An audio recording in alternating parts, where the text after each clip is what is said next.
Hello SWIC students and welcome to another recorded lecture. This week we are going to be looking at running water and groundwater. So these are important to our daily lives because guess what? This is where we get all of our water from. And water is very vital to all life forms on this planet. So there are two terms that are used somewhat interchangeably, but they are technically different terms. There's hydrology, which is the study of water movement in general.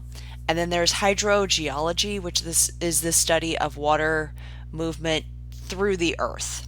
So there is a slight difference. Hydrology is just any of the water that's moving, typically more on the surface of the earth. Hydrogeology is as it's moving actually through the earth. So, quick question.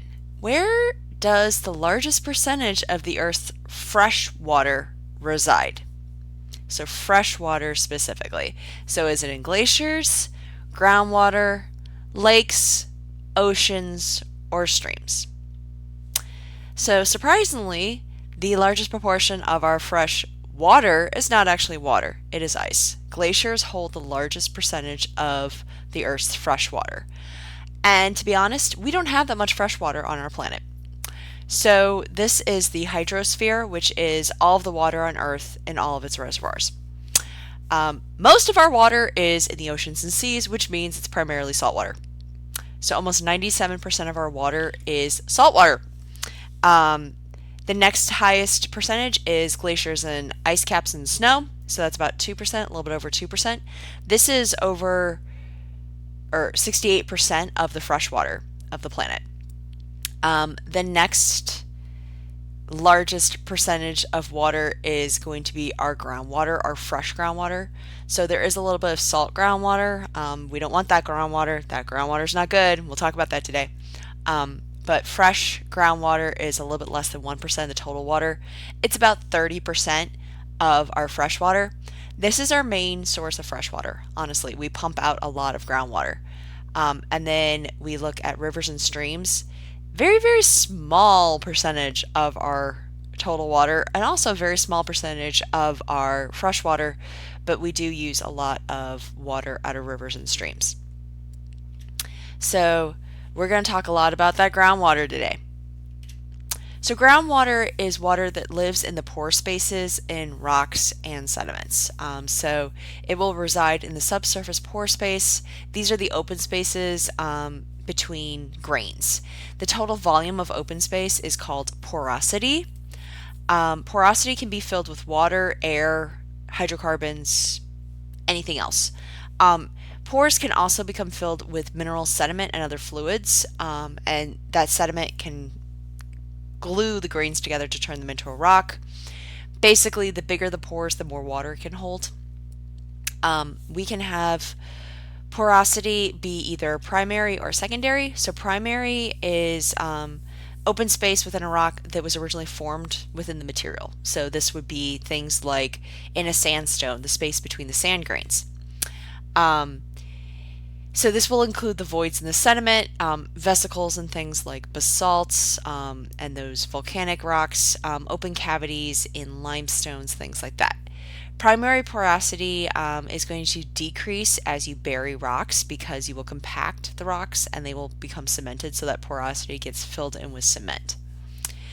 Crystalline rocks really don't have a lot of primary porosity. There's not a lot of space between those crystals because they're interlocked. Remember, that's why they're crystalline. Secondary porosity is new pore space that is created after the rock was formed. So this would be things like fractures, joints, cavities from solutions, things like that. So secondary porosity can enhance primary porosity, but it is forming after the rock is formed. It tends to be larger gaps. We're looking at basically holes in the rock as versus, gaps between grains. So here's an example of, basically two stages of secondary porosity. This inset is early on. The photograph is fairly advanced secondary porosity. We can have variable porosity if we look at the rocks in one location. So different rocks will have different porosities. They will hold different amounts of water. So sandstone has a very high porosity and can hold a lot of water. Granite, however, doesn't have much porosity and can't really hold much water. Limestone also can have a high porosity, but the water doesn't tend to stay there and moves through very quickly. So when we're looking for groundwater, we're looking for reservoirs that will hold lots of water that's easy to access. Permeability is another property. It's related to porosity, but it's different. So porosity is how much water can the pores hold. Permeability is the ease of water flow based on how connected those pores are. So porosity is how much can it hold. Permeability is how easily does it move through. High permeability material allows water to flow readily. It will flow through very fast. So larger pores that are well connected will be very permeable. Water will flow slowly through low permeability materials. So if we have closely packed grains that have smaller pores that aren't well connected, that will have a low permeability. It may still have a fairly high porosity, but the water won't move through as fast. These together will determine porosity and permeability will determine the filtration capacity of a rock. So filtration within a rock is going to be determined based on how long does the water take to move through that rock, because the longer it takes to move through, the more impurities get filtered out by the rock. The same idea as one of those like Brita pitchers. The filter that's in that Brita pitcher, you're moving the water through these different layers within the filter and it's catching things. Rocks can do the same thing. All right, groundwater and the water table. These are terms you may have heard. Groundwater is water that resides in the ground. It is sitting in that pore space in the ground. The water table is the top of the groundwater. So right at the surface is typically unsaturated. We typically don't have water sitting at the surface unless we've had a recent rain or we're close to something we're going to learn today is called a spring. Typically it's a little bit down. You have to dig down a little bit to get to it. So the water table is the top of the groundwater reservoir in the subsurface. The water table separates the unsaturated, also called the vadose zone, from the saturated or phreatic zone. And there is a small area that's called the capillary fringe where we have a little bit of water but it's not fully saturated. So when we are looking to extract groundwater, we have to make sure we get down to below the water table. And we want to be fairly far below the water table, because if you just are trying to extract at the top of the water table, well, then you're going to drop your water table and then be back in the unsaturated zone. We'll talk about that later on today too. So the depth of the water table is going to vary depending on climate and the seasons. So in humid regions, the water table is pretty shallow. It's close to the surface. Ponds and streams can either be connected to the water table and remain filled, or they can be disconnected. So in this image, we see that this pond is connected to the water table, so it's always going to have water in it. Whereas in this image, the pond is not connected to the water table, so it will only have water after a rain filling event. So dry regions, the water table tends to be lower. Ponds and streams are typically disconnected from the water table and they dry up unless they have surface runoff. This is also going to determine how easy it is to extract water. So rocks that can hold water are called aquifers. These are high porosity, high permeability rocks that will transmit water easily. Rocks that prevent the movement of water are called aquitards.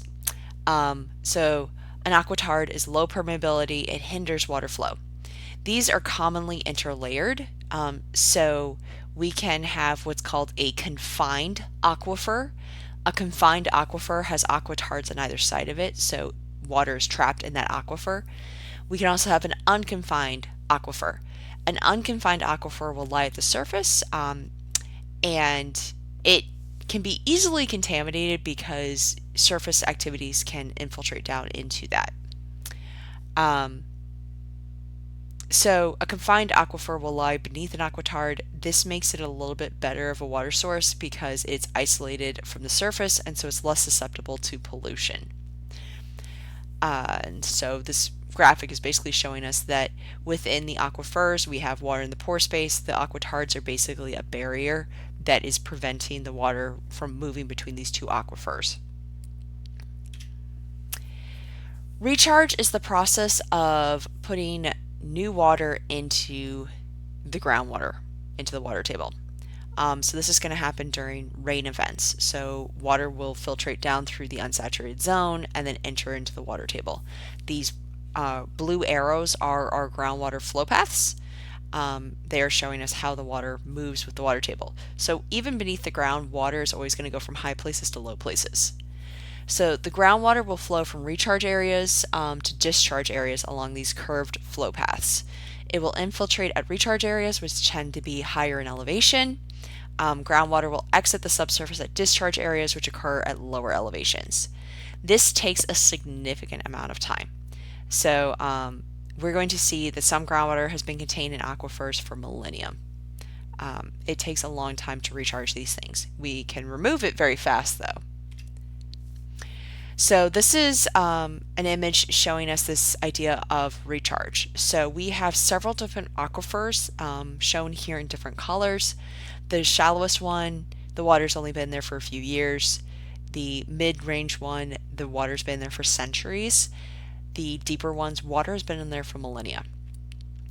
So water will flow from these high areas to these low areas along these curved flow paths. If they encounter secondary porosity, such as like these faults, these lines here are faults, that can alter their flow. Again, we're always going to follow the path of least resistance. So a pre-existing break is much easier to move through than forcing the way through pores. So we will see that this flow occurs in a variety of time and spatial scales. Some groundwater may flow for hundreds of kilometers across sedimentary basins. That transit time is going to depend on the flow path. Deeper flow paths will take longer. So the longer the water flows through the rock, the greater amount of filtration we see. So this water coming from these deep rocks, it's very well filtered water. This is the really nice, beautiful, pure water. All right, another question. What is it called when the water table intersects with the ground surface? Is this a lake, a spring, a stream, or all of the above? Okay, it's a bit of a trick question. Technically, it is all of the above. The ground table can intersect with the water table can intersect with the ground surface in lakes and streams as well. But when the groundwater is just intersecting, or the water table is just intersecting with the ground surface, that is technically a spring. So a spring is where we have the water table is touching the ground surface, so water will flow out. Springs are locations of natural groundwater discharge. They've been important resources for humans for millennia, as well as other creatures. A spring will develop where the water table intersects the surface, most often in some sort of a valley, but it can help in other places as well. Springs are going to be marked by wetland vegetation, perennial wetlands, saturated soils, non-freezing ground, and stream flow. So basically you have water there constantly. So that is going to allow lush vegetation. We are going to see that that water being there means that the ground doesn't freeze as easy, and we can actually have springs be the start of discharge in ground or surface water, like a stream. There are different types of springs that we can have. We can have structural springs. So this is basically where we have something is forcing the water table to move up and intersect with the ground surface, such as a fault. We can have what's called a perched water table, which will intersect with the surface and create a spring. So a perched water table is a small aquifer that is separated from the main water table, and it is separated by one of those aquitards. If this intersects the ground surface, we will have a spring. So when you are driving along the road in the winter and you see those frozen waterfalls coming out of road cuts, or if you see actual water moving on them, those tend to be small perched water tables, that they are intersecting the ground surface and water is coming out. So these springs form under a variety of conditions. Where flowing groundwater reaches a steep impermeable barrier, the pressure pushes it up to the surface. So that's what we're seeing here with this fault.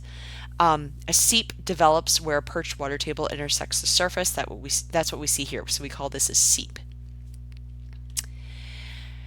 More conditions where we can see springs are things such as where we have strong permeability contrast and layered sedimentary materials. So here we have a impermeable layer that any water that is moving through these permeable layers will move along this impermeable layer and then come out. So again, we see this, well, here we have it. This is what we're seeing at these road cuts. We also see this along river embankments a lot. We can also have this happening if we have very strong fractures. So if we have a highly secondary porous fractured rock, water can move along those fractures and then come out and have a spring flowing. These type of springs are going to be somewhat dependent on the pressure within the water table. These type of springs up here will be more dependent on the amount of water that has come through those permeable layers, so you won't constantly have water flow. It will depend on the recent conditions. Whereas if we have a point where the water table is actually intersecting the ground layer, like what we see here in this stream, that's going to be a more consistent source of the groundwater. We can also have areas where our springs are hot. They're called hot springs. And we can have things called geysers, which is where we have basically steam explosions. So hot springs and geysers form where we have heating of groundwater. Usually it's due to volcanic activity. These environments can lead to the deposition of specific minerals as well as very unique organisms. So the colors that we see are going to be due to bacterias and different types of mineral deposits. So hot springs develop in two settings. We can either have deep groundwater discharging along faults, or we can have geothermal regions, geothermal being volcanic areas. So deep groundwater will be warm. The source of the heat is the geothermal gradient. And so if we can move that up to the surface quickly, that can still lead to a hot spring. It won't be as hot as a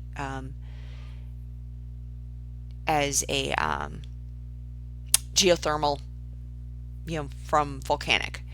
In geothermal regions, so this is where we have some sort of volcanism, the high geothermal gradients are linked to shallow magma.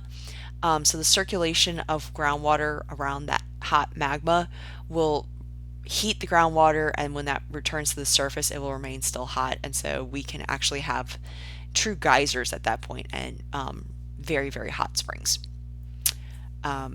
And so the more fractured the rock is that this water is moving through, the faster it can circulate. And so the more heat is retained in the water, that we can actually have these really hot springs. So one of the important things about groundwater is that, well, it's one of our major sources of water, fresh water. 30% of our fresh water is in groundwater, so we need to get it out somehow. We do that using wells. So when you think of a well, you probably think of something like this. That's not how we get water out. Dropping a bucket down a deep hole is only going to help if you encounter a subterranean stream. What we actually use is a pump. So we will pump out from our well that is dug. These things are very expensive to dig. People that rely on well water hope that they have placed their well in a good spot, and that it's deep enough. So this is what an actual well looks like. One of the things that people don't necessarily think about when you're relying on well water is that if you lose power, your pump no longer works. Therefore, you have no water. So people that live in areas where you're getting water from your city, don't think about this. My grandmother's house was on well water for until they sold the house a few years ago. Anytime power went out or looked like it might go out, there was a rush to pump as much water as possible. So basically fill all the bathtubs, fill any kind of container, always have some water on hand, because if you have no water, you also can't flush your toilets. You can't do it's not just drinking. You can't do anything. So I remember one Thanksgiving we had a horrible ice storm that knocked out power, and it was probably the worst time we had with the power knocked out. And after that, there was a lot of concerted effort to make sure there's always water on hand for those emergencies. My aunt was out of power, I think, for a couple weeks, so that was not a pleasant time to be living in that house.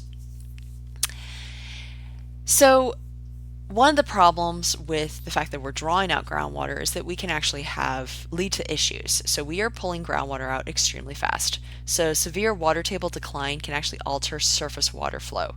Um, Before we withdraw groundwater, the water table will be quite high, and it will discharge into things like swamps and permanent streams. After we continue protracted groundwater withdrawal, the water table will fall and it no longer intersects the surface at these swamps and streams, and they will dry up. So many people will own these private wells. They do not look like these bucket on strings. Um, they are not even visible. So personal wells have several issues. They can dry up if they're not dug deep enough, and they are susceptible to power outages. So one of the big problems we have is depletion. So as we're using water, and the pumps that are used in industrial farming or in cities, for large populations are the ones that are capable of pumping the most water and will cause the highest amount of depletion. It will pull down the water table. So severe water table decline will pull down the water table. It can actually lead to drying up of rivers and swamps and wetlands. One of the other problems that we can have is that we can lead to dry wells. So here we have an example of a large well that is serving an industrial farm and a personal well that is serving a homestead. The industrial farm well has been dug much deeper. It also is pulling a greater amount of water. So that water causes a thing called the cone of depression and drawdown. And so we can see that each of these has a cone of depression, but the cone of depression for the big well is much greater. And it eventually will pull down the water table and pull from the small well. So the small well will fall into the cone of depression, and then eventually the water table will lower below that small well and it will dry up. It will become a dry well. So this is a major problem. The Ogallala aquifer that serves the central U.S. Growing districts only has a couple decades of water left in it, and that's an optimistic estimate. This aquifer holds water that is thousands of years old and has only been pumped since the 1950s. Some estimates say that depletion may come as soon as 2028. Guess what? In 2023, that's 5 years away. Recharge would take 6,000 years. So shallow wells will run dry first. If they're deeper, higher producing wells will draw down that water table. Another problem is saline groundwater. So there is some salty groundwater. We saw that there's less salty groundwater, but there is salty groundwater. So this is water that has been impacted by seawater, and so it becomes salty. We don't want the salty water. Fresh water is less dense than salt water, so it will sit above it, which is fine. We access the stuff that's shallower. The problem is if we place a well into that fresh water and we start drawing up that fresh water, that cone of depression can actually start to pull in that salt water beneath it. So if we drill this well too deep or we pump too fast, we can overdraw the fresh water, and we will have what's called a saltwater intrusion, that we will bring the salt water up, and that's not what we want. Another problem that can happen is reversing the flow direction. So groundwater has a flow direction just like surface water. It will go from high to low, but over pumping can change that flow. They were basically going to be pulling in the opposite direction. In this particular image, we're seeing that the septic system would have been downflow of the natural flow of water, but due to pumping, it's now going to be upflow of this particular well. So we'll actually be pulling the septic, which you do not want to pull into your well. And that's not a good thing. Trust me, you don't want your septic and your well to be too close to each other. Not good. So this is what we're seeing here, that the smaller well was doing it a bit, but then if another well is added and it's severely overdrawing, that septic is going straight into this local well, which luckily it's their own septic, but still not good. Another problem is subsidence. So we learned about that last week. This, if we pull the water out of the pore spaces, that means those pore spaces will start to contract. And so those sediments will get closer and closer together. And so we will see that the ground will actually subside. The ground will crunch down. We can't reinflate the ground. Once those pores are crunched, we can't make them go further apart. So when we remove the water that was in the pore spaces, we no longer have support, so the pore spaces will collapse. This will cause the rock to essentially shrink and the entire land surface will lower. It can't be reversed. There is no pore space there anymore. So we can see the water table now has significantly lowered, and the land surface is also dropping and cracking due to this process.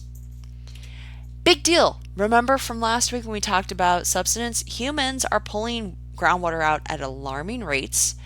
We're also pulling other things out of the ground as well. And so this image of ground subsidence, this is a major problem. Other issues that we can have are water quality. So we put a lot of stuff in the ground, some purposely, some not purposely. We have stuff that's coming off the surface, so all the chemicals we put on our roads, things that are coming off of fertilizers, waste that's coming from industry, mining, all this stuff is going down into our groundwater. And much of it can be filtered out by the aquifers themselves, but only if they're given time to do so.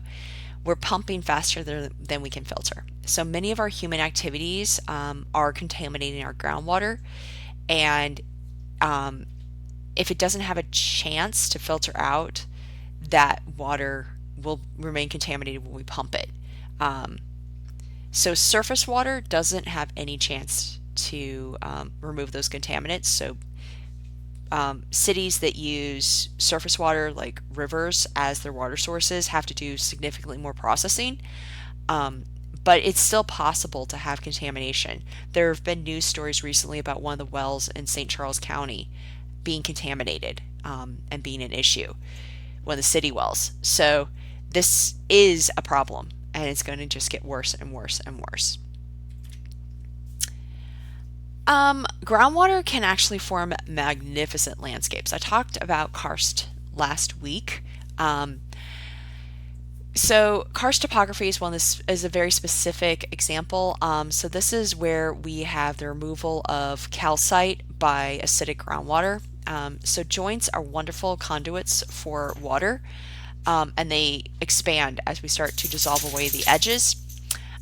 This will create a network of caves and passageways, and so we will see that we develop these magnificent landforms beneath the surface. So limestone dissolution creates what's called karst topography. It's named for the Kras plateau in Slovenia. So elements common in karst include those disappearing streams, natural bridges, caves, speleothems, so those are the cave deposits, sinkholes, and springs. Karst springs produce large amounts of water, but it's due to a short residence time. So the shorter the residence time, the less filtration that has occurred. So we don't have high amounts of natural filtration in karst springs. Again, I talked about this quite a bit last week. Karst landscapes are due to dissolution. One type of karst that's not common in the United States is tower karst. So tower karst, again, are those remnants of the landscape that the rest of it has been dissolved away. So the stages of karst development, dissolution is going to take place near the water table in an uplifted sequence of limestone.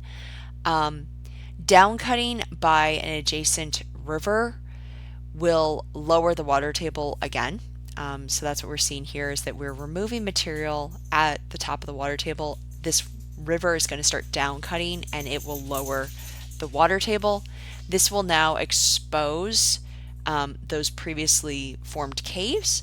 With additional dissolution and roof collapse, we will start to create a landscape that has many sinkholes and is no longer flat and becomes a true karst plain. Speleothems are formed from the precipitation of dripstone, which is going to develop when groundwater entering a cave degasses CO2. So calcite is precipitated as a coating on the interior surfaces and grows over time into spectacular forms. So again, those stalactites will hang down, the stalagmites will point up. When they come into contact, that is a column. And I apologize if you start to hear a noise. My dog just ran in with a squeaky toy. You're going to make noise, aren't you? Oh, sorry. And soda straws are the start of the stalactites before they've become very, very thick.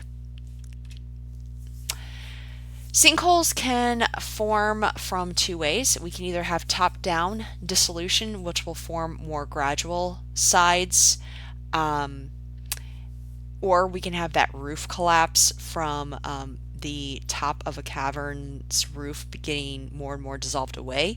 The roof collapse will be a violent event and will form more vertical sides. And let's see, do I want to actually show this video?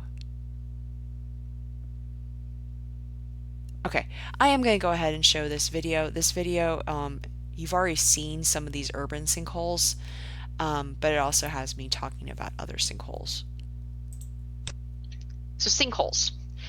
Sinkholes are something most people have at least heard that word. So a natural sinkhole comes from one of two ways. So both of them involve dissolving material. But there's the gentle, gradual sinkhole, which is the idea of you have slowly dissolved the material from the top down. So these tend to be more gradual slopes on the side, and they happen slower. The other one is a collapse sinkhole. So this is where you've been dissolving material at depth. And at some point, as you're dissolving this material, you will dissolve away enough of the roofing material that it can no longer support the weight above it. And then that roof becomes too thin, and at some point it's going to collapse down and open up open up the area that's been dissolved beneath the surface to the open air. These tend to have straighter sides, and they happen very quickly, and these are the ones that are more dangerous. So these are a couple of videos of local sinkholes that I'm going to show you next. So the natural sinkholes happen because you have dissolved material. Typically, it's you've eaten away at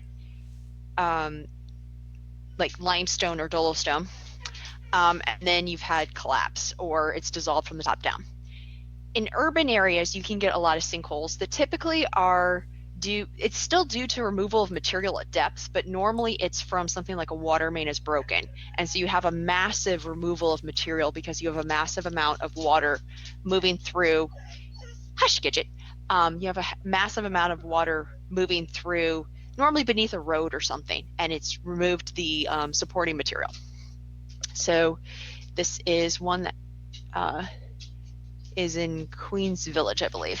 Developing now, a big cleanup needed in one South Philadelphia neighborhood today after a water main break causes a sinkhole there. Eyewitness News reporter Dan Coop is live in Queen Village for us this morning to show us the damage left behind. Hi, Dan.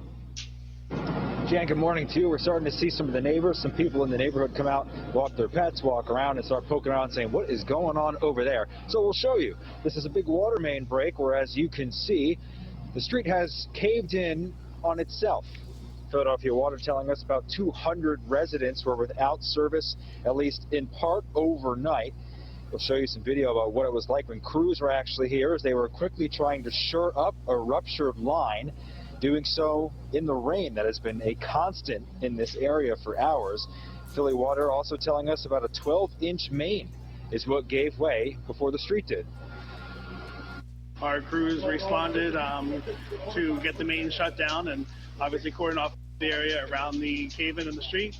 At a certain point, we had approximately 200 customers without water service. Now, they also tell us at this point this morning, loads without service have had it restored. So everyone should be waking up this morning to at least water working in their homes. But as you can see behind me, Jan, a lot of work to be done by crews who will surely be returning here later this morning. We're live on 2nd and Fitzwater. Dan Coop, CBS 3 Eyewitness News. A lot to be done there. Okay, Dan, thanks so much. Appreciate it.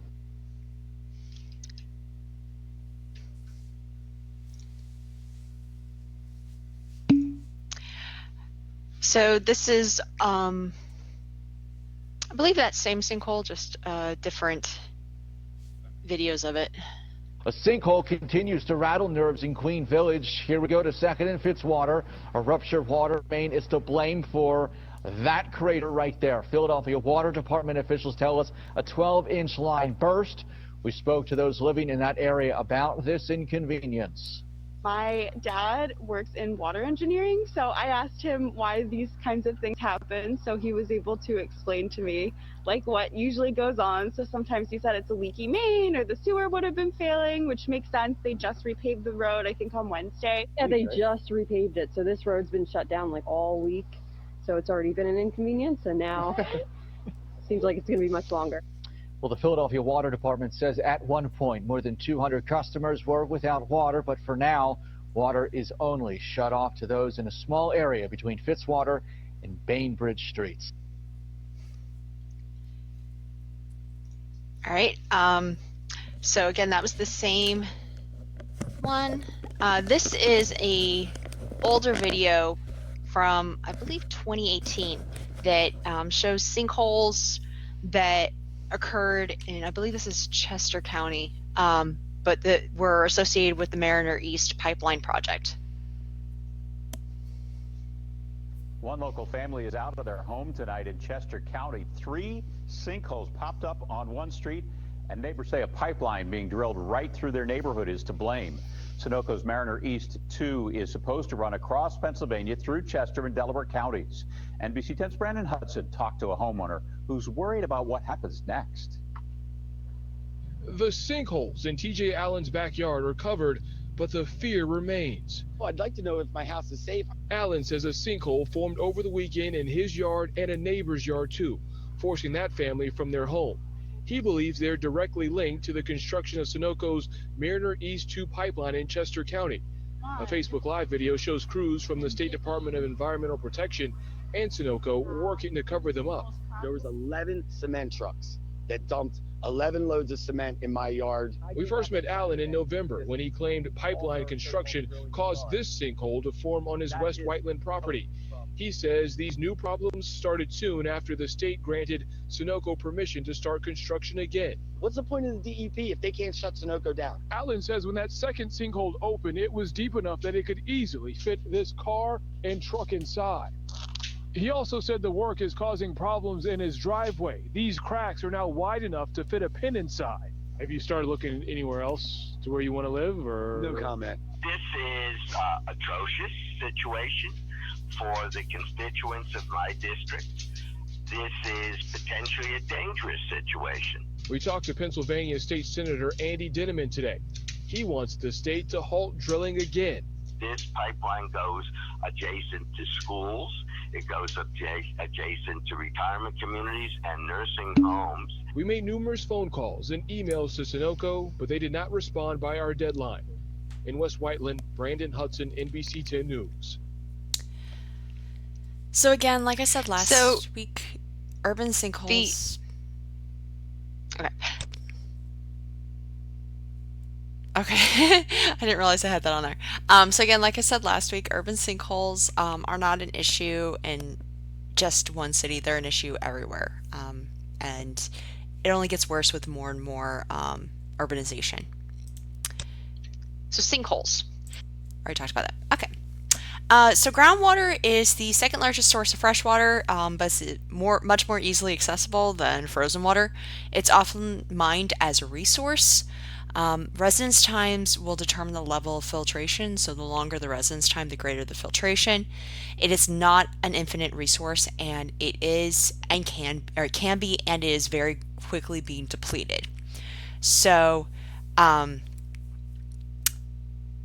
this is one of those things that we need to be aware of.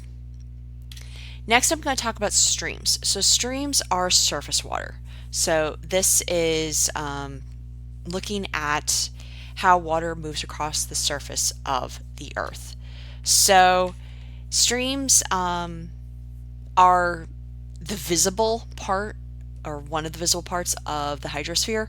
Water is very old. We're recycling the water that we had from the very beginning still. Oceans were present in the Archean. So oceans have been around for a long time.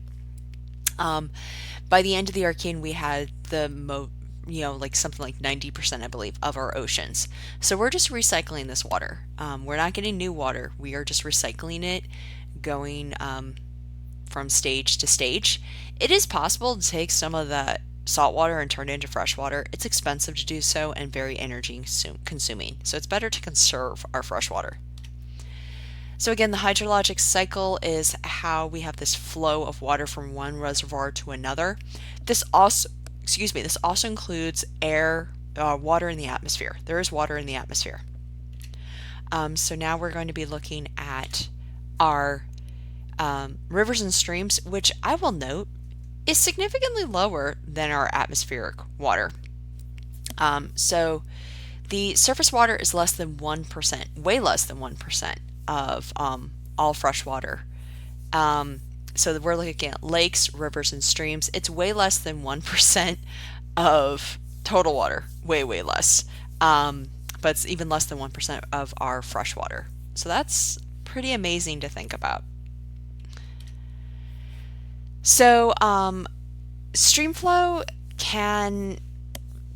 is very dynamic. So stream flow will begin as water is added at the surface. Streams sometimes will start as a spring, but we will get additional water from runoff. So water from the ground that doesn't totally infiltrate will run into our streams. We can also get water added to the streams by melting of snow, things like that. We can have some of our flow will sometimes be stored temporarily in lakes and wetlands. Some of it will infiltrate to become groundwater. Water can enter the stream system from groundwater as well. So either at springs or headwaters or along the surface of the trunk. And we will also get, again, that surface runoff will enter the streams. So the way that we form what's called a drainage network, which is the channels that the water flows, is going to be dependent on what our local geology is. There are different types of drainage networks. So the water will run over the initial surface and it will start to form preferential paths. Those preferential paths will start to be cut down to become a true channel, and with increased times we will have a well-incised channel, a dug-in channel. So the shape of the stream system or drainage system will depend on the ground conditions. There are different types. So one of the more common ones is called a dendritic pattern. Dendritic drainage networks form due to the underlying geology. It is a tree-like pattern that has many smaller tributaries that then flow into one main trunk stream. We can look at this on all scales. So we can have very small scale dendritic, we can have very large scale dendritic. On the large scales, you can think about that the Missouri River, the Ohio River, those flow in as tributaries to the Mississippi River. And each of those tributaries has their own tributaries as well. Radial networks are fairly specific to volcanoes. So this is where you have your drainage networks that will develop from a point of uplift. So you see this on volcanoes, also on mesas, but you have some sort of a mountain uplift and everything's going off from that central high point. Rectangular networks form in areas where you have underlying weaknesses in the shape of rectangles. This is often due to joints from things like limestone. And so you have these very straight things that are following these rectangles. We can have trellis. So a trellis drainage develops in strata that alternates between resistant and weak rocks. So we have a trunk stream that will cut across all of the resistant rocks, and then we have tributaries that are flowing in the less resistant rocks and are separated from one another by those layers of resistant rocks. So the main trunk stream will flow across the entire area, and the tributary streams are located within weak rocks that are bounded by resistant rocks, and eventually they will feed into that main trunk. Parallel networks are obviously parallel, so this is going to form when we have steep, uniform slopes and several streams run parallel to each other without intersecting. They are sometimes separated by resistant material, so they can't merge together until they eventually come down and hit some sort of a common area. So our drainages will be separated by divides. So we can have either a drainage divide that is a area where we will have water will go into one of two directions, and so we will that water will eventually go to a different space. We can have small scale ones, which would be like a ridge. Large scale ones are called continental divides. So continental divides will split major drainage systems, or watersheds is the other term for them, from one another. These are very large scale and they're continental wide features. In the US, we typically think of the continental divide as being this one through the Rockies that basically splits the Mississippi River watershed versus the western US. There are other continental divides in North America as well. Basically, we're separating what flows from one ocean to another ocean. So there's also a divide that's going to be through the Appalachian Mountains that is separating out the Mississippi River's drainage basin from the eastern drainage basins as well. The Amazon watershed is one of the largest watersheds in the world. So the longest rivers in the world are the Nile, Amazon, Yangtze, and the Mississippi, Missouri. The largest river basins are the Amazon, Congo, Nile, and Mississippi, Missouri. So the Amazon is the largest basin. It is the second longest river, though. The Nile River, it flows through a very different topography than the Amazon. The Amazon is basically flowing through mostly rainforests and heavy rainfall areas, whereas the Nile is flowing through a lot of desert. So we have different types of streams. We can have permanent streams. These are streams that are in contact with the water table, so there's always water flowing in them. And then we can have ephemeral streams. Ephemeral streams are not in contact with the water table, so they dry up at certain periods. So the permanent streams are common where there's abundant rainfall and the groundwater or the water table is fairly shallow, whereas the ephemeral streams are more common in areas of lower rainfall and a deeper water table, so drier environments. So stream channels will form by downcutting and lengthening, and they end up lengthening as they eat away at their headwaters, their upper reaches. They carry water from things like sheet wash, lakes, springs, melting of snow or ice, runoff, etc. Our drainage networks will carry water from the watershed to the sea, which is their what's called ultimate base level, and they can have a variety of geometries that are going to be dependent on the underlying geology. And then permanent streams flow all year. Ephemeral streams will only flow during parts of the year. Flow and channel. So water flow is actually rather complicated. We can have what's called laminar flow, which is nice and straight flow. We can have turbulent flow, which is chaotic. And you get both in the same channel. So these are showing flow in a single channel. We will see later that many times streams are not flowing in a single channel.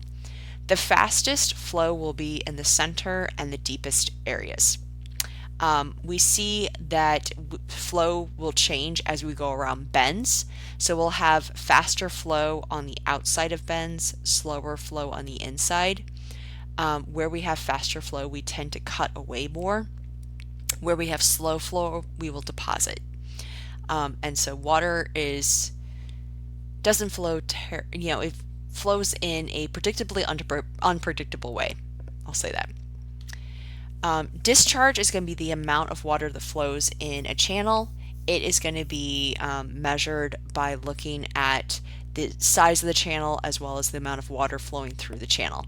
So we need to measure what the channel looks like, and then we also need to measure the amount of water that flows through at a given amount of time. So discharge is measured in cubic meters per second. So it's the volume of water per unit time passing through an imaginary cross-section of a stream channel. So discharge depends on the cross-sectional area of the stream and the average flow velocity. So the cross-sectional area will be in square units of measurement, so meters squared, and velocity will be in meters per second. So that means that we have, when we multiply that area by the velocity, we end up getting meters cubed per second.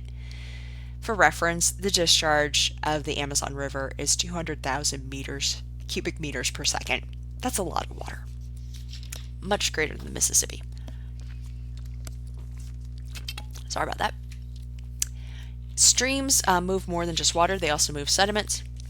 So the material moved by streams is called the sediment load.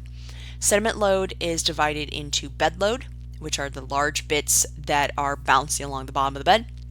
Suspended load, which are the particles that are floating in the water, and then dissolved load, which is ions that are in the water.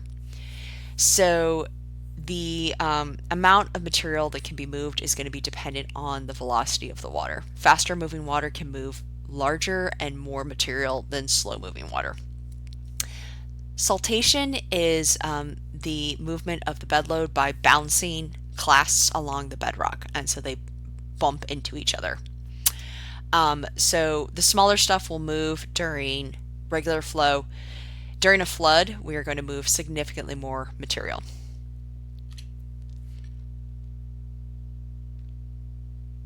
I'm not sure what those boxes are for. Sorry. I think those boxes are pointing out the different things that we move with our different, so bed load are going to be the larger bits, suspended load will be very fine-grained material, and then dissolved load would just be the ions. Competence and capacity. Competence is, the competence of a stream is the maximum particle size it can carry. So that's how big of things can it move. Capacity is the total amount of sediment the stream can carry. So again, the capacity is how much can the stream move, the competence is how big of stuff can it move. Fast moving water can move very big things. Slow moving water can't move very big things, but it might be able to move a lot of those little things. Sediment deposition occurs when streams lose their competency, which will decrease with velocity. So when streams slow down, they will drop stuff. So if a stream loses its energy, it will start to drop its load. This happens when the velocity slows. That's going to be related to our competence. The larger particles are going to drop out first because they require more energy to be deposited. So areas where we see this water quickly decrease in velocity, we see high amounts of deposition. Things like deltas, where we enter a large body of water that the water suddenly slows down. So what load will be deposited first? The bed load, the dissolved load, or the suspended load? Well, hopefully you can put this together. The bed load, the larger load, is going to be deposited first. The dissolved load will be deposited last. The suspended load, you have to be fairly quiet, very still water for that to be deposited. So stream discharge is the amount of water passing through a cross-section of the stream in a given amount of time. This is going to depend on factors, such factors as watershed, area, and climate. The water velocity varies across a stream and it tends to be turbulent, so calculating average velocity can be quite complicated. Competence, the ability to carry sediment, depends on flow velocity. Where the velocity decreases, sediment will settle out and we have deposition. So our river systems. We can break our river into different zones. So zone 1 is going to be towards the headwaters. This is the upper reaches. This is where we are going to be creating our, or collecting our water and creating our sediment. So this is called the zone of erosion. Often we have what's called a braided channel, where we have multiple channels instead of just a single channel. We will typically have a dendritic pattern in this part of the stream. Zone 2 is called the zone of transport. This is often what we call a meandering stream. I will talk about those two words in a second. This is where we're going to have more of a broad valley and floodplain. We are still collecting some water and sediment, but primarily we're just moving large volumes. And then zone 3 is at the foot of the stream.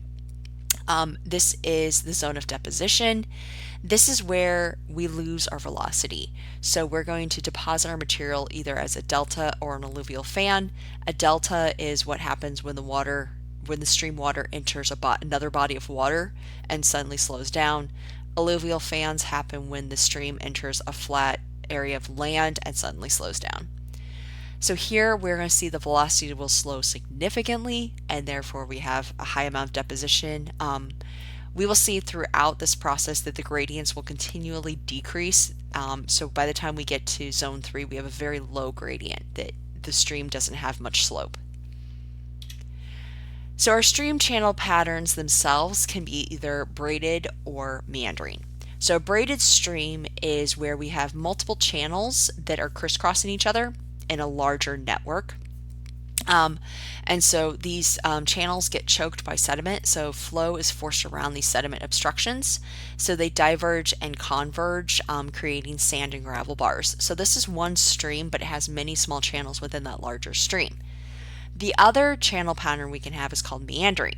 So meandering stream is where we have a single channel that loops around, and these loops are called meanders. And so it's just kind of slowly curving its way along the surface.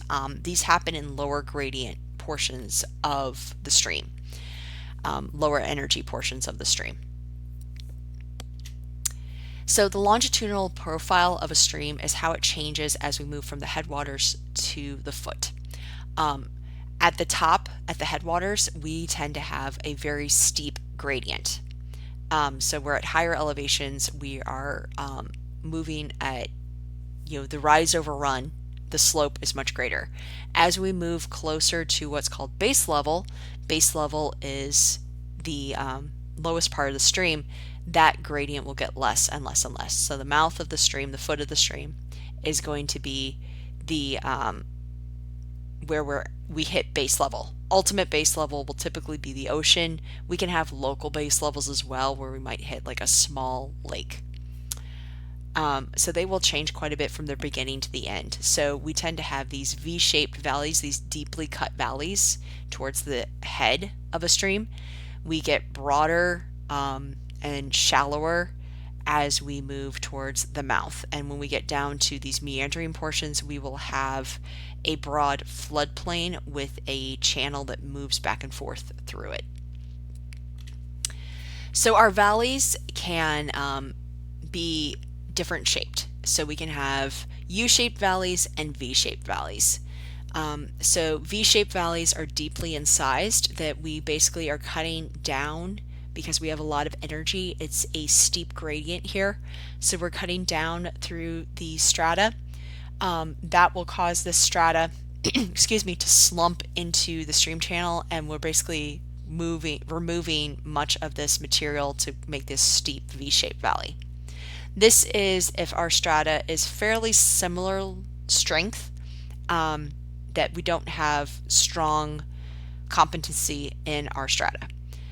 Conversely, we can make canyons. Canyons occur when we have hard material. And so this harder material is not going to make those nice smooth sides or sloped sides. So basically the stream will cut down, and it will take advantage of these joints and can break chunks off into these more vertical faces. Periodically, the stream will encounter softer material, and so it can cut into that softer material, causing undercutting. And so you can have these notches within our canyons, but we typically have these steeper sides. It's all going to depend on whether or not what the underlying geology is. If we have a combination of hard and soft material, then we get what's called a stair-step canyon, where in the hard materials we will have much more vertical sides, and then we will have slope sides in the softer less resistant material. And so we have these steps that come down. Alluvium is the material that is deposited by the stream. And so the stream will deposit material when it leaves its banks, and then it will cut through that material as well. So if we rise or decrease what's called base level, if we rise what's called base level, so if we lift up the ground level so that we are higher than, if we rise base level, so that basically we're no longer as high from base level, that means we will start to deposit because we don't have as much energy. So we're going to start filling in our valley. If we decrease discharge, we also will slow the stream's velocity. So again, we will also start to cause deposition in the valley. This will form alluvium deposits within our valley. So that's what we see here, this brown stuff. If we then drop base level again, or if we increase our discharge, then we'll start to erode again. And so we can cut down into that stuff we had deposited. And this is where we leave what are called terraces. So we basically have these levels. This was a former deposition that we've now cut down into again. And you can have multiple levels of these terraces.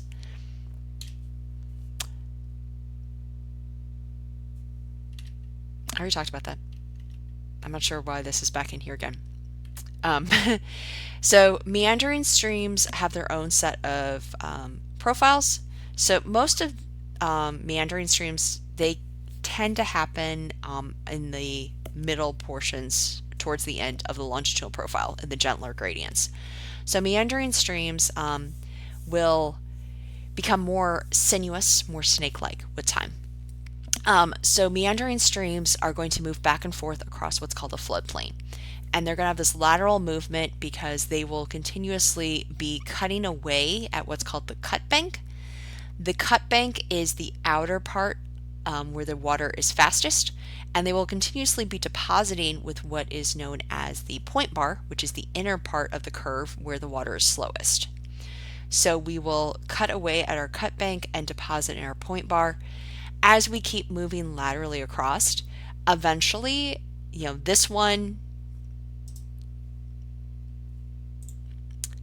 is moving that way, this one is moving that way, which means that this spot and this spot, that one's also moving that way, will get closer and closer together. Eventually, this will get so close that it's more advantageous to break through, and we will cut off that meander. That cut off meander is called an oxbow lake, so that's what this is. This meander used to be connected here, and then it was cut off and abandoned. Eventually, that will fill in and become what's known as a meander scar. Because it's no longer connected to the stream, it doesn't have a water source anymore. Eventually, it dries up. The floodplain is the area that the meandering stream moves back and forth across, which is very fertile land. We can see that in this image here. This is the floodplain. And all these different colors are different fields. We often will have a side stream flowing in the floodplain called a yazoo stream. Sometimes it's connected to the main meandering stream, sometimes it's not. And it's flowing through the floodplain. So in this image where we see these trees, that is the main meandering stream. They are growing where the water source is. It's going through the middle. That will move back and forth across. The Mississippi River is a meandering stream. It moves back and forth across. So the meanders will become more pronounced with time. The cut bank erodes. The point bar will be continually growing with depositions. The meander curves will become more and more pronounced, and they will elongate. And we will see the stream moves both downstream. It will work its way downstream, but they also move laterally. So here we will see the evolution of meanders by looking at some maps that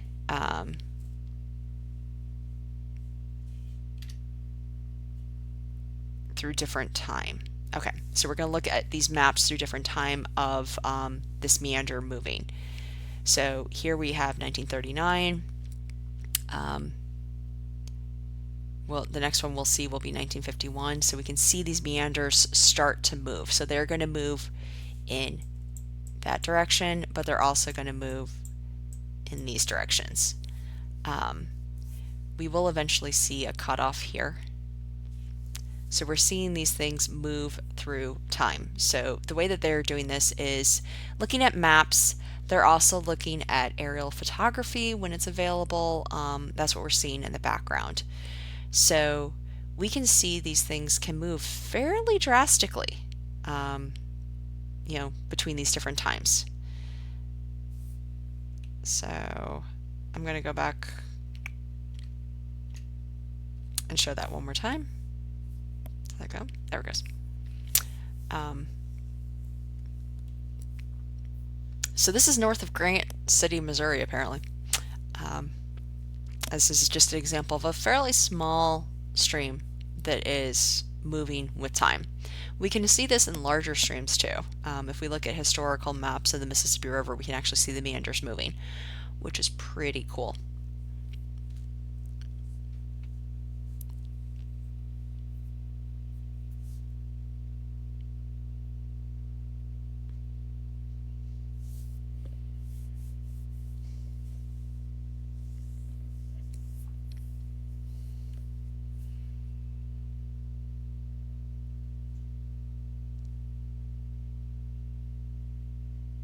So with time on that one, eventually, well, it went away, so I can't draw on it.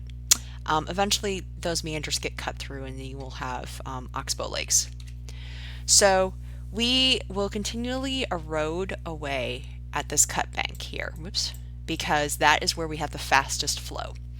And that will force this to move with that erosion.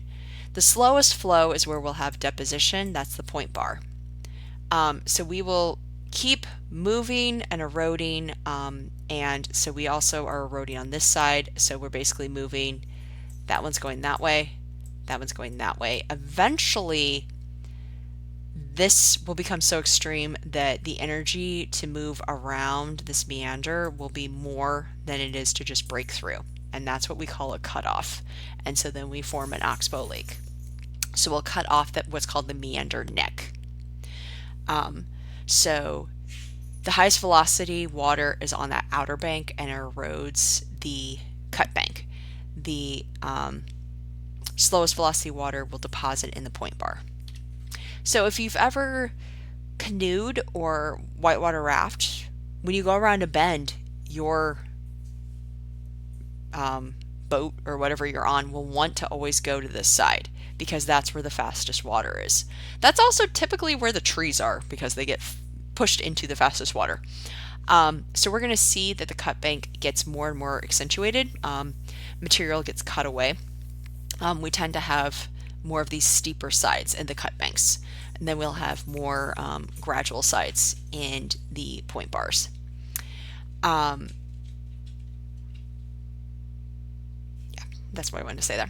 So here we have an example of a very meandering river. So we have a lot of abandoned meanders, a lot of oxbow lakes. We have some actual meander scars in here.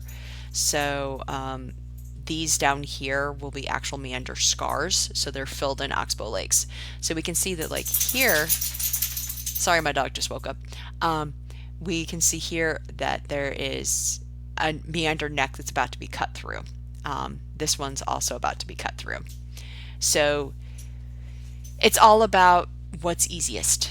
You know, nature always follows the path of least resistance.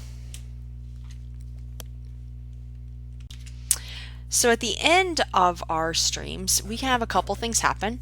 If our stream ends in a flat plain inland, we will have what's called an alluvial fan deposited. I've mentioned this when I talked about Arcos in the rocks. Arcos tends to be found in these alluvial fans. So what happens is the stream enters this big flat area, and now it will suddenly slow down.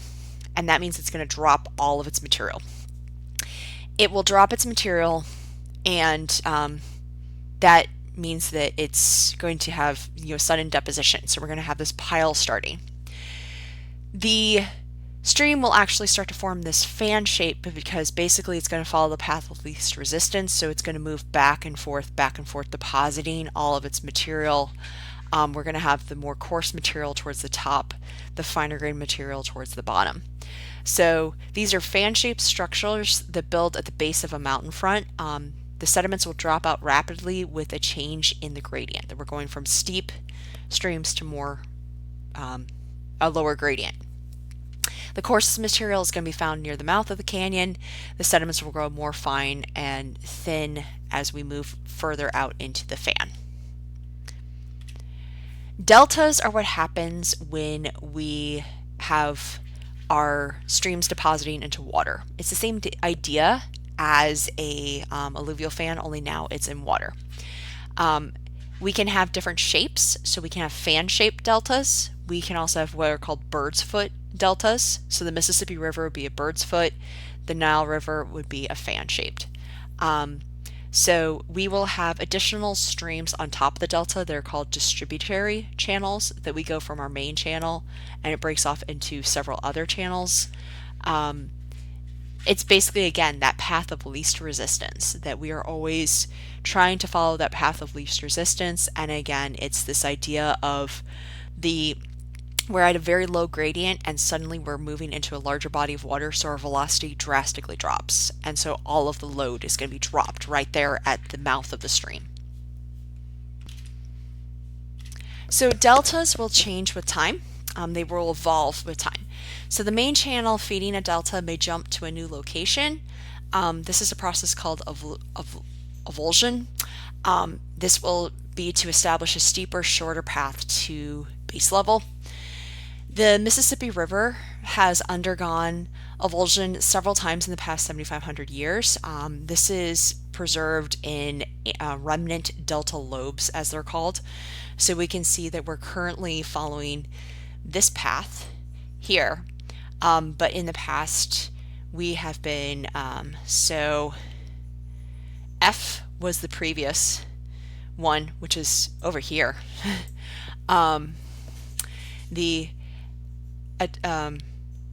Actually, I know how to pronounce that, but it's not going to come out of my mouth this morning, apparently. Some of these other distributaries have helped form some of these other deltas, and we have remnant streams in there. The Mississippi River actually wants to leave the current path, but it's being forced to stay on this path because of several of these cities that want to stay on the Mississippi River. But it actually does want to move. It does not want to remain at this present location. It wants to move fairly frequently. So this is what an overall stream looks like. It's extremely dynamic along its longitudinal profile. They are very different. We have very different experiences throughout the stream. So we have the gradient changes with time, that it's steeper towards the headwaters, it's more shallow, gentle towards the mouth. The competency will change. We have much more competence in the faster moving water that's in the headwaters, and then through the area of transport. By the time we get to the mouth, we have no competency left. The places where we erode are going to typically be more towards the headwaters. We will have small amounts of erosion happening throughout the mainstream as well. Depositional areas will be towards the mouth or in the floodplain. The form will change. We will start off with more braided in the headwaters, and we will move towards a more meandering pattern when we are in that zone of transport, and then we hit the distributary when we get to the mouth, and base level. So base level are those places where the stream stops and deposits. We can have a local base level, so that would be something like these lakes, or ultimate base level is typically the ocean.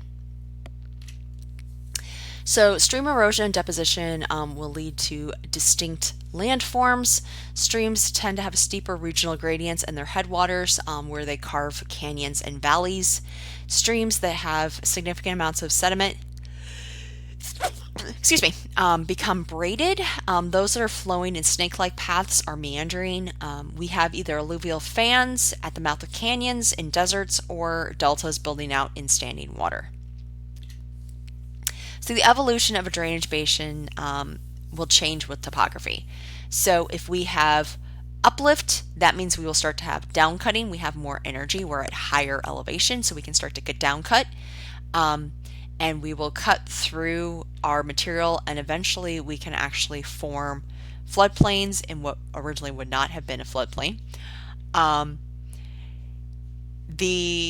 If we have a drop in base level, then we will uplift leads to basically a drop of base level. If we have a rise in base level, then we will have deposition occurring. So drainage basins can form different things called when we have these changes in base levels, we can have what's called rejuvenation. So stream rejuvenation is initiated by a base level fall. So that means that we're dropping base level, so now we're at a higher elevation, so we're going to downcut.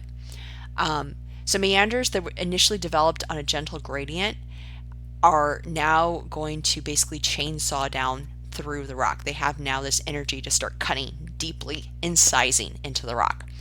And so this is called an incised meander. So this is going to be something like the Grand Canyon, that we had an original meandering stream that suddenly was given the energy to start cutting straight down. We can have stream piracy. So stream piracy happens when we have a stream with vigorous headward erosion. It's starting to erode this way. So this stream is moving in this direction. If it encounters another stream, if it can erode through the divide that is breaking it off from another stream, it will capture that other stream. So a stream with vigorous headward erosion will eat through the divide separating watersheds, and it captures the flow of a neighboring stream. And so the downward gradient at the point of capture, or below that point of capture, we end up drying up our channel because we no longer have water going to it. And this is called stream piracy. We have antecedent streams. So an antecedent stream is a stream that existed prior to a mountain building event. So our stream would have been flowing along nice and happy. So that's what's happening here. If we suddenly have uplift and have mountains forming, say maybe subduction started, if the stream is faster than the mountain uplift, the stream will cut across the range and it will be antecedent. That's what we see here. That if the stream is cutting down fast enough that it can cut through the uplift, that it will basically carve a pass. It will carve a pathway through there. If it is, if the uplift is happening faster than the stream erosion can occur, then the stream will be diverted, and it will flow along the edge, and so that's called the diverted stream. So we can either be antecedent or diverted. We can have what are called superimposed streams. So a superimposed stream is a stream that had its shape before it downcut into material. And so this is going to be the incised meanders, basically. So if we are going to, we basically have underlying geology and our stream is cutting down through the flat layers, and eventually it will cut all the way through the flat layers into those underlying layers that have more interesting structure. And so we're going to cut through those layers. So this is called a superimposed stream because the layers were there before the stream cut in. Whereas the antecedent stream, the stream is forming with the uplift. So the difference between them is that a superimposed stream is forming on pre-existing structures, whereas an antecedent stream is forming with the structures, is cutting within the structures as they're forming. Floods. So I like talking about floods because I'm originally from St. Louis and I've lived through some pretty big floods. Seasonal floods will take time, hours to days. So this allows for evacuation. but there are many people that live in floodplains. We're in flood area. And delta plain settings, and losses are very gigantic. Seasonal floods occur every year. Monsoons, which are the tropical rains of the Indian subcontinent, generate long periods of rain and severe flooding. So they're an example of an extreme seasonal flood. So in 1990, a monsoon killed 100,000 people in Bangladesh. So floods are a big deal. There are different types of floods as well. So we measure floods by assigning them sizes, a magnitude, and then we look at their frequency, which is how often they occur. The recurrence interval is the averaged years between similarly sized floods. So to do this, we would look at all of the floods on a given river for a certain amount of time. We would assign them a rank. So 1 through however many we have. So in this example, we have 9. So we assign them a rank 1 through 9. So 1 would be the smallest, 9 would be the largest. So we are then going to figure out what the recurrence interval, which is the average number of years between similarly sized floods. So to do that, we need to know the number of years of the record. So that's going to be, in this case, we have 9 years, and the rank of the flow. I'm sorry, 1 is the highest, 9 is the lowest. I'm bad. Me bad there.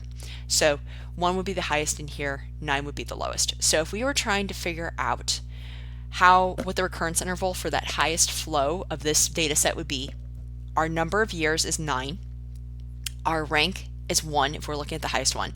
So we would take number of years plus 1, so that's 9 plus 1, which would be 10, divided by our rank, which would be 1. So that means that we would have, on average, 10 years between the largest floods in this data set.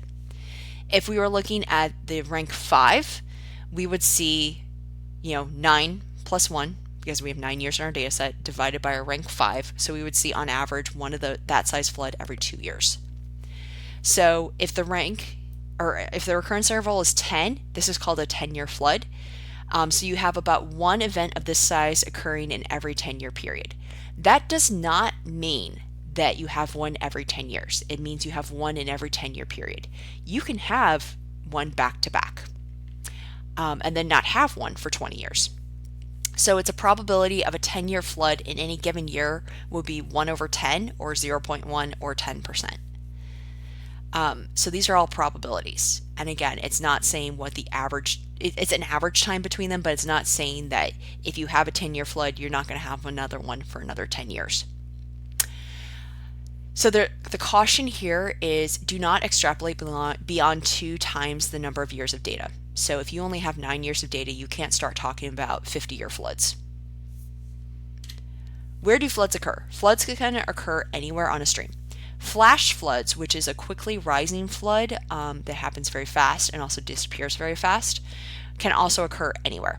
They are extremely dangerous. Flash floods, well, all floods are dangerous. Flash floods are extremely dangerous because they have a fast rise in water, they have fast moving water, and there's little warning. So we do often see flash floods in zone 1, so towards the headwaters or in small tributaries. So this occurs when we have an intense rainfall over a very short period of time. There's a higher potential when infiltration is hampered, so either the ground is saturated or we have pavement or impermeable surfaces, so we're increasing runoff. So this is very common in arid, semi-arid environments where we have steep topography that's forcing runoff into the channels, where there's little vegetation to buffer, where we have large amounts of pavement, or after breaks in dams, levees, or ice jams. So the key thing for flash floods is that increased runoff or large amount of water influx over a small period of time. Flash flooding causes significant amounts of damage. So this is an image after the Big Thompson River flash flood in 1976. So at 7 p.m. on July 31st, 1976, rising moist air drenched the Rockies with 19 centimeters, 7.5 inches of rain in an hour. Discharge in the Big Thompson River swelled to 4 times the largest recorded maximum. Rocks and soil stripped from the landscape, they were added to the flow, so houses, bridges, and roads vanished. 144 people died in this flash flood. This is an analog of a dam breach, which is another example of a flash flood. I believe I talked during this video, so.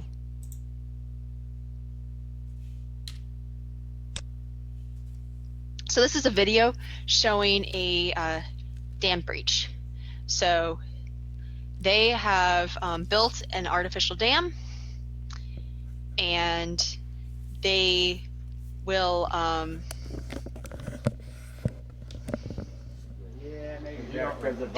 breach it.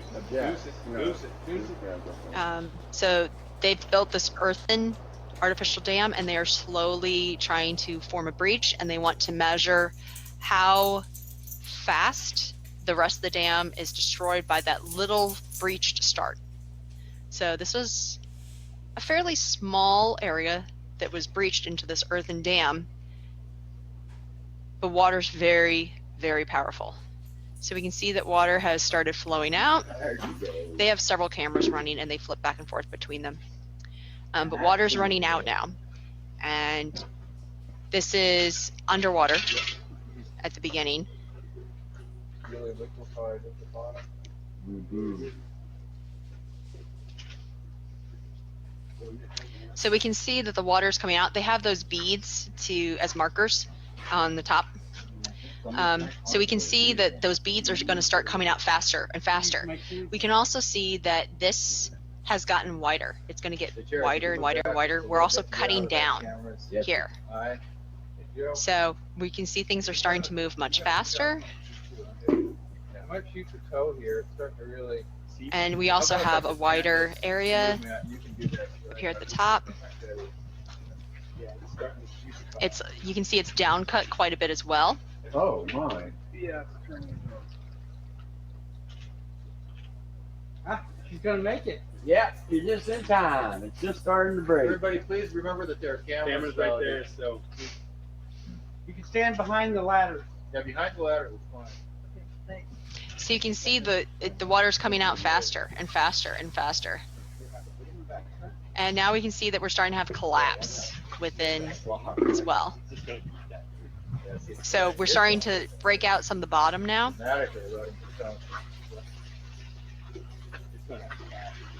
So you can imagine how catastrophic it is when a dam fails. And there have been major flood events due to dam collapses, and now it's gone.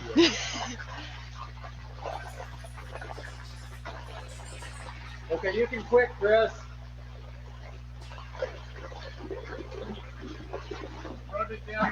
Yeah, and there was a big chunk of the side just went.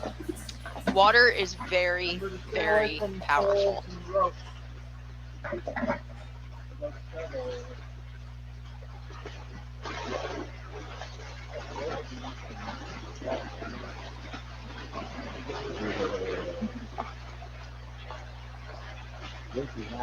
So you can imagine just how much damage this would be if you scale this up. If you had a full-size dam for a lake that failed like this. There have been full-size dams that have failed like this. There were cases, there was a famous case a few years ago in Missouri where one of the power company's dams failed and completely destroyed an entire region. I believe the only people that lost their lives were the people that were in charge of the dam, or that were monitoring it.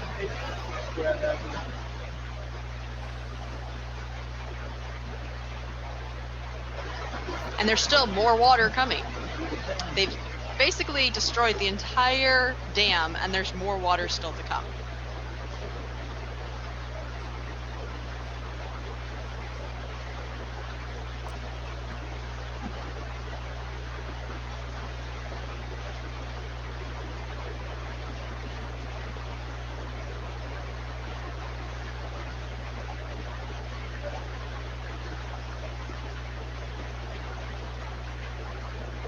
And there's no way to stop this when this starts. There's no way that someone could come and stop this. This is, you can't sandbag this. This is something that once it starts, that's it.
Yeah. Overall.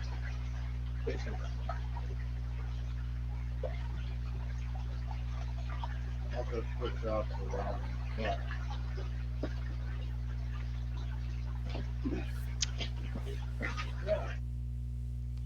So, an example of a flash flood on a much smaller scale, much faster scale as well. This is a picture out of one of the side windows of my house. My neighbor has a drainage that goes through his property, and he has a little bridge over it. His bridge had to be rebuilt. This is the rebuilt bridge. This is a video. So here is the drainage from out the addition window. This is insane. Oh my god, I can't believe this. This is crazy. That's so much water. I apologize for my Wow. recording. This is out the kitchen window. This is insane. Look at that. Jeez.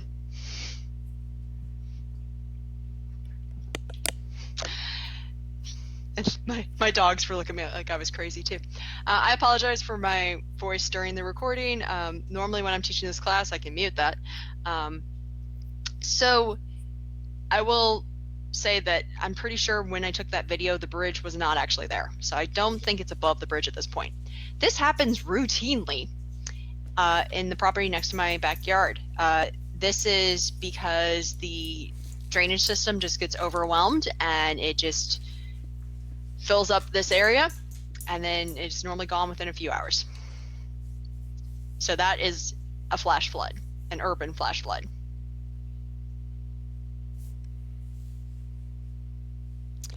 Okay, so living with floods. So the way that we live with floods is we basically recognize where flood potentials are, and then we have codes. So the 100-year flood has a 1% probability in any given year. A 2-year flood has a 50% probability in any given year.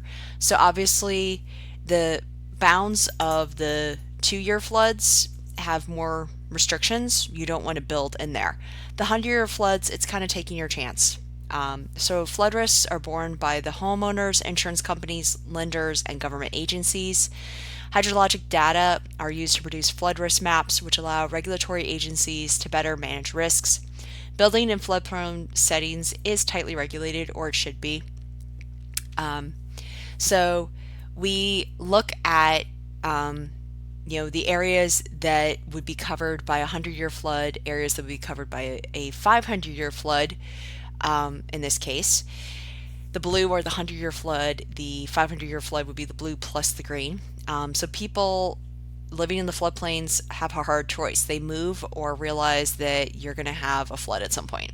So floodways, which are places designed to transmit floods, and removing people and structures from these places can help mitigate the magnitude of this loss.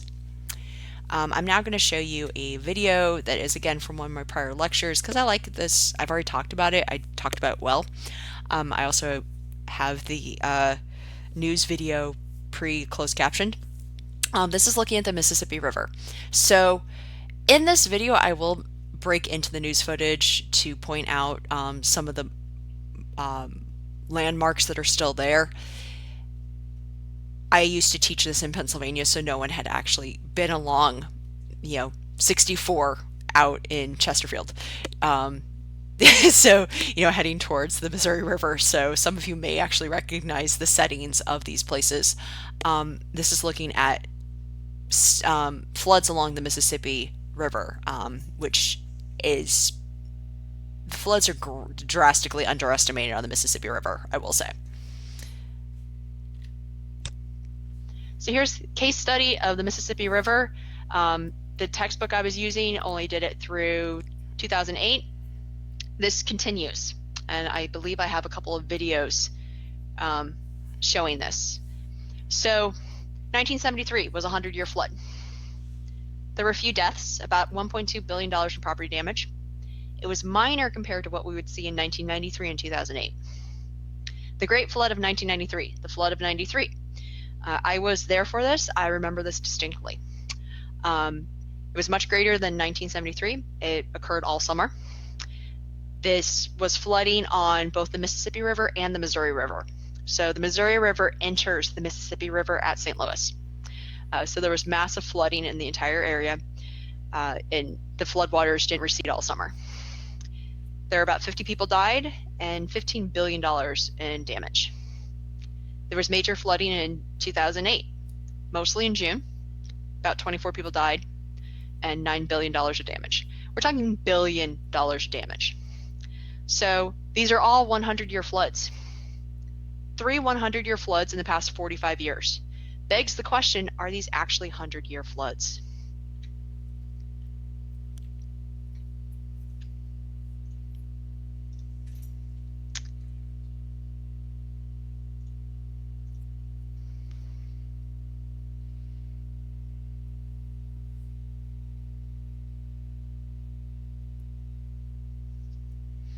See if this actually comes up.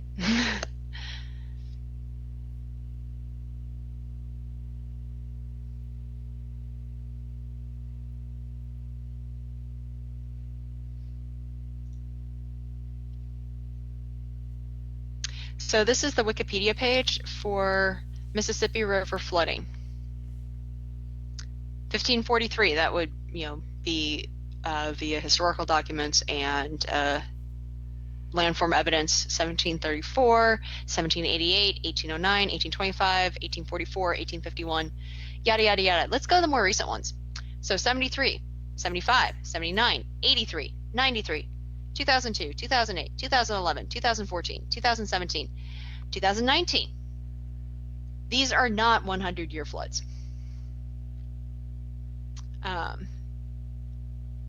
So we have these are called great floods. This is what I was talking about when I was saying that sometimes floods are mislabeled, that they're labeled as being a 100-year flood when they occur much more frequently, and this can cause problems with zoning and let people think that they're safe when they're not. So yeah, there have been many floods. So 2019, the Mississippi River was flooding similar to 1993. 2017, historical flooding, record flooding. So these are not just isolated events. All right, this video is from 1993. It was put out by one of the local news agencies. I remember watching these events on TV live as a kid. You want to play?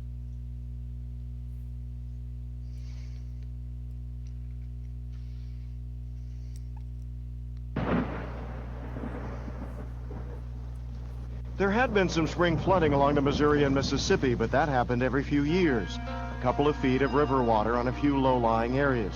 The spring of '93 was nothing special. But miles upriver in Des Moines, Davenport, Dubuque, all along the upper Mississippi, the spring rains continued falling and the rivers began rising. A wet spring would evolve into a record-breaking summer.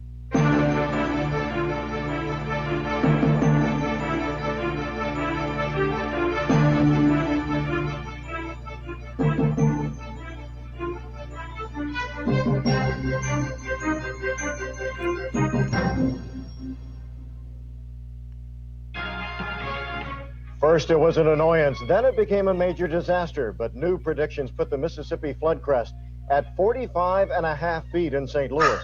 Our top story tonight at 10, a call is out tonight for more sandbaggers in South St. Louis. The city's fire chief sounded the call after seeing what you just saw, a new higher forecast for the Mississippi. Hundreds of families now face the very real possibility of losing their homes. The true impact of the levee break wouldn't be known until sunrise, Saturday morning, July 31st. As St. Louisans awoke to Today in St. Louis, anchors Jeff Fowler and Gene Jackson showed the city and the nation some of the most incredible pictures we're ever likely to see. The Monarch levee broke at about 10:30 last night, sending water spilling into an area of Chesterfield. It has flooded many farms. It has covered Highway 40 from just west of Clarkson all the way to Highway 94 in St. Charles. We are told in some places that I just have to break in here. So the smokehouse still exists, and now there's a strip mall as far as the eye can see along the highway that is currently underwater in this video. And it's a very, very built up strip mall. I watched it being built up throughout. This is the road we would take to drive from my parents' house to where we went to university. And every time we went back and forth, we would see more and more buildup. This was all, at this time, there wasn't very much out here. There were ball fields, the smokehouse, and then there was a pumpkin farm. Now there's a jail, there's car dealerships, there's a strip mall. There's still ball fields, but this guy's still there. Water is 4 to 5 feet deep along Highway 40. My partner Gene Jackson is in Chopper 5 with Alan Barklage at this hour, and they're over Highway 40. If you can see it, Gene, good morning. Jeff, that's the trick. Can you see it? It's tree line, and the water is almost up to the tops of the trees here in Chesterfield Valley. And this is in an area where there's not supposed to be water. So you can imagine the damage that's being done. And Jeff, the debris is just horrendous. There's floating crates, barrels with who knows what's in them. Cars, you name it. Gene, we can see we just saw at the top of the screen the Daniel Boone Bridge there. That gives people a pretty good perspective on the area we're talking about. And yeah. I mean, it's just, there's just no way to get near that bridge. No way. In fact, the entire section of Highway 40 is closed in both directions from the Daniel Boone Bridge back to almost Chesterfield Mall to Clarkson Road. As Saturday turned into Sunday, the attention of St. Louis and the world would turn to the bottomlands of Illinois. It would be a memorable day where the river would once again show its incredible power. The drama played out live on News Channel 5 as Jeff Fowler, Gene Jackson, and helicopter pilot Alan Barklage narrated the live pictures from Chopper 5 as it hovered over the Monroe County farm of Virgil Gummersheimer. There's an actual breach in the levee at the farmhouse, and water's just flowing through it at a tremendous rate. Now, the problem is, they could probably have another hour or so up on the levee before too big of a problem, but if that levee starts to go, there's no telling how long the levee or how large of a stretch of the levee will break at one time. The difference between the levee break earlier and now as we come around the tree here, it's unbelievable how quickly this water starts coming through. It's digging a pretty good-sized hole, probably 5 feet deep right now in front of where that levee was. Do you remember that video are being washed right down in there with it. You can see it coming around the other side of the farmhouse now and filling up in front of some silos. Water is pouring through into this area. Yeah, it's racing in there now, Alan. And it's getting bigger by the minute. Before too long, this is going to be a major break in the levee. If Joe can pan over and show us the house, I think you have to wonder whether the home is going to be able to withstand the force of the water. Here we go. Here goes a part of the shed that held and housed a lot of the animals. It's now washing away. You saw the walls collapse underneath, and the roof and the contents are now washing away in that flood water. That house is starting to go. Oh, Jeff, it's unbelievable. There it goes. Just now lifted off the foundation, and it's just crumbling in the rapid and the violent waters here that are coming through this levee bridge about 3 miles south of the Jefferson Barracks Bridge. We've watched the silos go, we've watched the barn go, we've watched a shed go, and now the house itself has been lifted off the foundation by these floodwaters. It's just unbelievable. And the trees are actually snapping in two as well. It's just a tragedy. Alan, in relationship to what you've already shown us, maybe Joe can get a wider shot and look back the other way. How many other farms do we have there that might be? Okay, we're gonna bring it around and we'll show you as Joe comes by. There's some farms out in the background there, and you can see that there's still farmland here, and this water just keeps heading towards the farmland as we come all the way around. There's another big farm and some of these farms there's 10, 15, 20 feet of water in the farms already.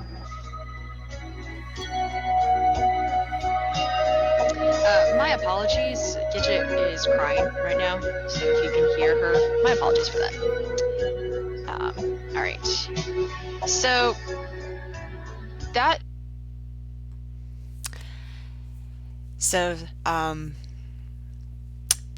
video, I remember watching that live on TV, that farmhouse going. It still gets me to this day. Now that it's 30 years later, and it still gets to me this day. Remember watching that happening live on TV. It had a big impact. I'm also a little bit emotional right now because of hearing Gidget crying in the back of that video. I lost her a year ago, so a little bit emotional from that too. So floods are a big thing. Okay. Whew.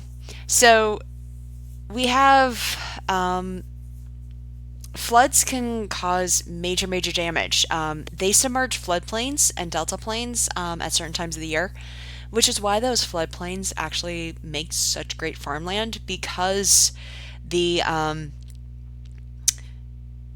deposits from that water, when it spreads out, it drops everything, including that suspended load, which makes very fertile farmland. So floods are actually rejuvenating for farmland, but they're very damaging.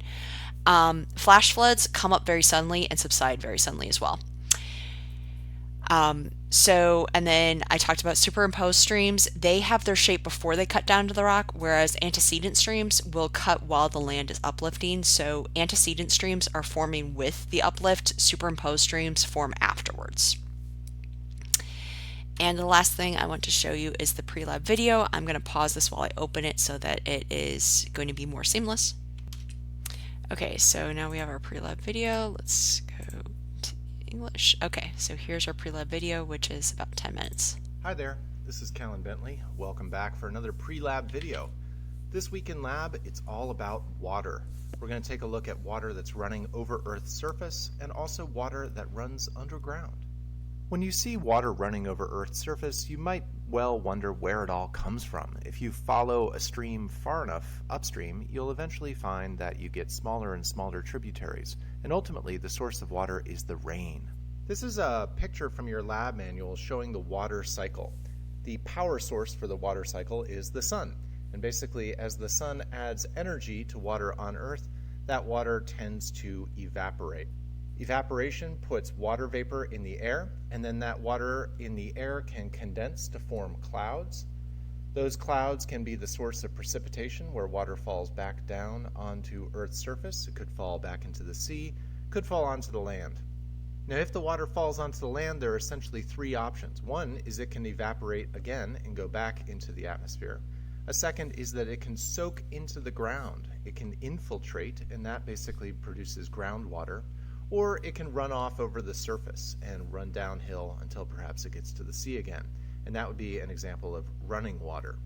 Running water goes by several names depending on where you find it and how big it is. Stream or river is probably as good a name as any. We're looking here at three different situations. One where a river is close to its headwaters or the upper part of its profile. A second one sort of middle way through its profile, then a third one down near the mouth of the river. You'll see different features at different points along the river's course. Up near its headwaters, you'll see that it tends to make a V-shaped valley, and that V-shaped valley has waterfalls and rapids in it. Midway through its course, rivers tend to have rather wide river valleys with well-defined walls, and then the river meanders within that valley. The meander has two parts, basically a point bar where deposition takes place on the inside of a meander's curve, and then the cut bank where erosion takes place on the outside of a meander's curve. Down near the mouth of a river, the river valley is very wide. You'll notice that the river's meandering does not take it back and forth across that entire river valley, but it has a certain well-defined meander belt. You'll notice a couple of other features here, such as Yazoo tributaries, which are parallel to the main river. Overall, little back swamps, low-lying regions, and also these curious horseshoe-shaped lakes called oxbow lakes that are nothing more than cut-off meanders. Next, we're going to take a look at groundwater.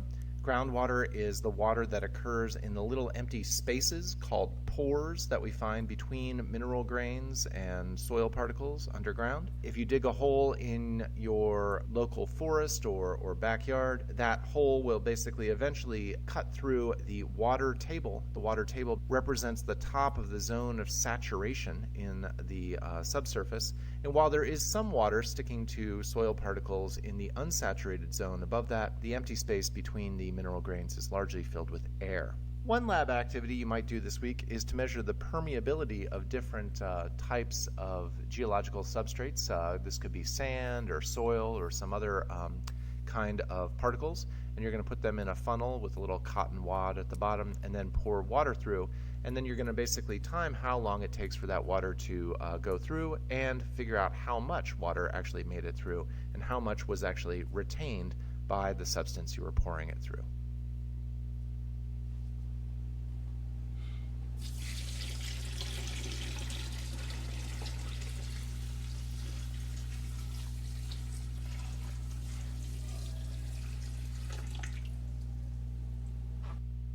Hey, are we gonna pour the groundwater into the sediment? I already did. I don't believe you. Watch this.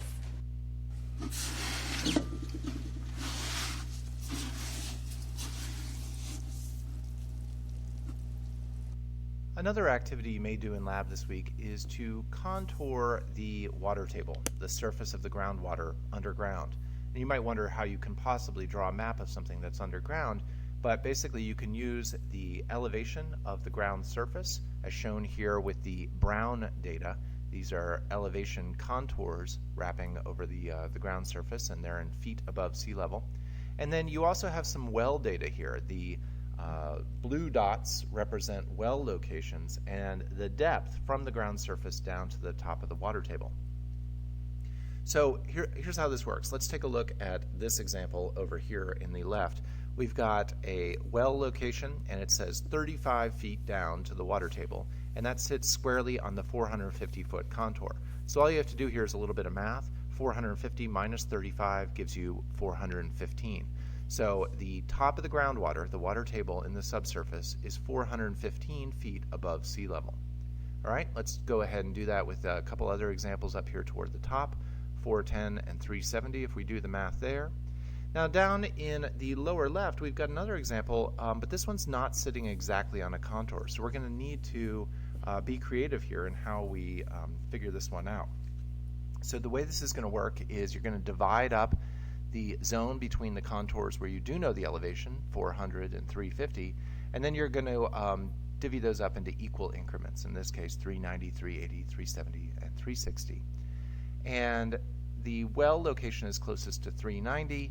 Then you subtract 35 from 390, you end up getting 355. All right, so that's the simple technique. You fill in the other blanks on the map. When you don't have them exactly on a contour, you estimate, and then you end up getting the elevation of the water table in the subsurface. Next up, you're going to contour this data. So let's use a similar contour interval of every 50 feet above sea level. 410 and 415 are above 400. So 400 will go through there something like that. The numbers on the lower right of that are less than 400. Now 350 would be our next increment, and let's see, 350 would go through here probably something like that. Then we've got 300, 300 would go through here like this, and then that's all the data that we have to work with. So you can see that the contours for the water table parallel the contours of the land surface. In addition to that, you can use these contours to figure out which way the water is flowing. So water flows downhill, even underground, and that is indicated on this map basically by the orientation of those contour lines. If you draw lines that are perpendicular to those contour lines, those are flow lines showing the flow direction of the groundwater. When groundwater is extracted, it can sometimes cause problems. The water itself actually supports the grains around it, so when you pump the water out, the grains tend to pack closer together. Nice example of this is in California's Santa Clara Valley. And in this region, we've seen so much pumping of the groundwater for agricultural purposes that the water table has dropped about 8 feet in the years between 1910 and 1970. During that same time, the land surface itself dropped by about 13 feet. So basically what that's telling us is that the ground is subsiding, and it's subsiding by an amount that's actually greater than the amount that the water table drops. Another groundwater issue has to do with the dissolution of certain kinds of rocks. These are rocks that are rich usually in the mineral calcite, like a limestone or a marble. When you dissolve that away under the weakly acidic conditions of rainwater, you will end up producing caves, and those caves can collapse and you can get features like these. These are sinkholes. Sinkholes are one symptom of the overall landscape that we call karst. So karst topography is characterized by features like the ones shown in this diagram. You have caves themselves, also known as caverns. You have collapsed sinks where the caves have collapsed in. Occasionally you'll have streams that are flowing over the surface, then disappear into a sink. That's called a sinking stream. They may reemerge elsewhere to be a spring. Occasionally, if you get an entire cave system collapsing, it can produce a solution valley, which looks a lot like sort of a normal valley, but the solution valley does not have a little stream running through it. That's how you can tell it was caused by a solution, not by running water on the surface. Good luck this week in lab, and I hope you enjoy exploring the role that water plays in shaping the landscape that we live on. Okay, and that is all for week 12. So I'll see you in the next video.